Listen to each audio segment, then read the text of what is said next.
We got a name.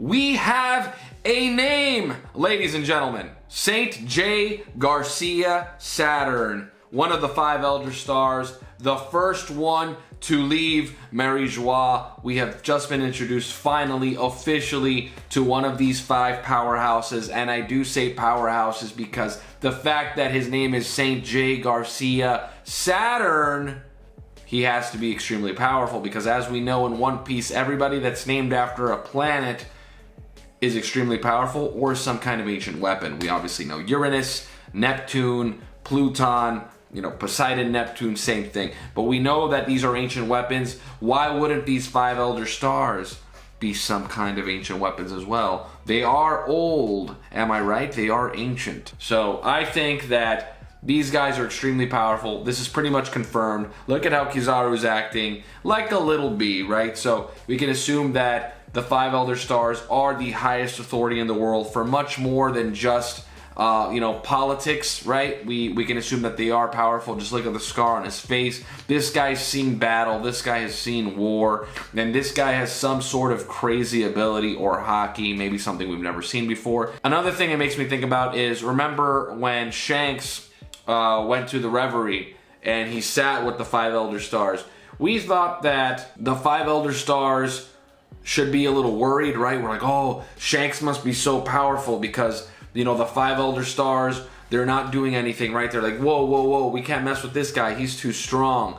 But what if it was a little bit of that and a little bit of the opposite, where Shanks knew that the 5 Elder Stars were so powerful that he wouldn't dare even ever lay a finger on them, right? Maybe he doesn't like them. Maybe he's not a fan of them, but he knows that he can't take out all 5. And that's why all 5 of them were so calm as well, because they're like, oh, if Shanks betrays us for whatever reason, we can take him out. We're the 5 Elder Stars. So I think that's one thing that I haven't heard anybody really mention yet, is the fact that the 5 Elder Stars can probably take out Shanks, definitely in a 5v1, right? I don't know about a 1v1 scenario, like are all of them Yonko level? Let's just go on to the next thing. Let's talk about Edward Weevil and Miss Buckingham Stussy, Mads' former freeloader, baby. It's going down. We got confirmation that it is her, right? We all theorized that Stussy was in fact Weevil's mom, a clone of Weevil's mom, but we got confirmation, and we learned that she was also in fact linked to Mads. So that's a lot of fun. We've been getting a lot of Mads cover stories, as you guys know. They've been pretty cool. We got the one this time that Vegapunk is doing like a weapon of peace, a weapon of peaceful construction. Am I right? So I gotta love it. You gotta love it. And yeah, we got Weevil here. We learned that Weevil is actually not all that bad.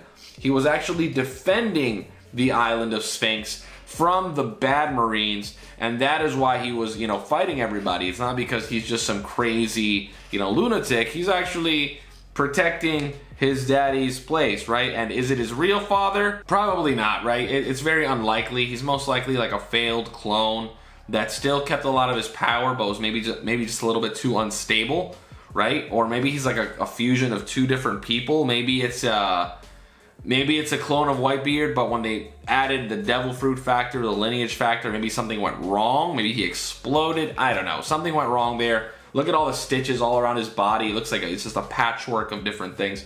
But let's see, man. Let's see what happens with Edward Weevil. I've always been a fan of Edward Weevil. I think that I've been very much looking forward to his, official introduction in an arc, right? When we're finally going to get to see him do his thing. Doesn't seem like the time is just yet.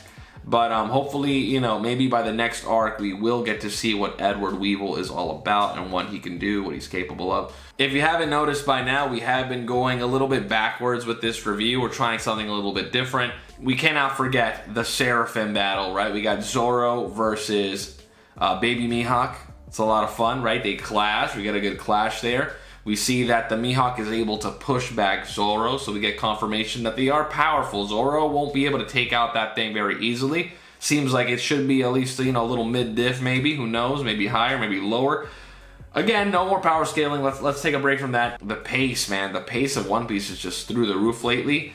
Part of me loves it because it's like every chapter we get so much. But then a part of me is a little sad because it's like, oh, the end is near. Zoro says something that's very interesting in this moment also, because he says that S-Hawk has a spark of humanity inside of him that Dracula Mihawk doesn't have. So there's something colder about Mihawk, colder than his clone anyway, which is pretty interesting because the clone is a child. Well, I guess that makes sense. Children tend to be more emotional. So maybe he is a real legit clone, and as time went on, Mihawk became colder, you know, more stoic. You know, Mihawk's experiences, right, which is something that I feel that doesn't get enough attention, is the fact that Mihawk has a past, right? Like, not a lot of people talk about that. Mihawk has a past.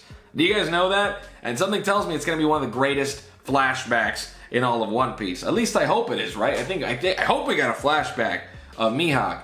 A lot of people thought the Kaido flashback was going to be one of the greatest flashbacks in One Piece, and it was a bit, you know, disappointing. Another hype flashback is Dragons, right? I feel like Dragons is going to be probably the best. Then Mihawk's. I hope we get an Akainu flashback, right? One thing I love about One Piece is that there's so many good flashbacks out there. One of the ones I think we're actually going to get pretty soon, though, is Kuma's. We definitely got to see the story of Kuma and what makes him tick, right? Him and Bonnie.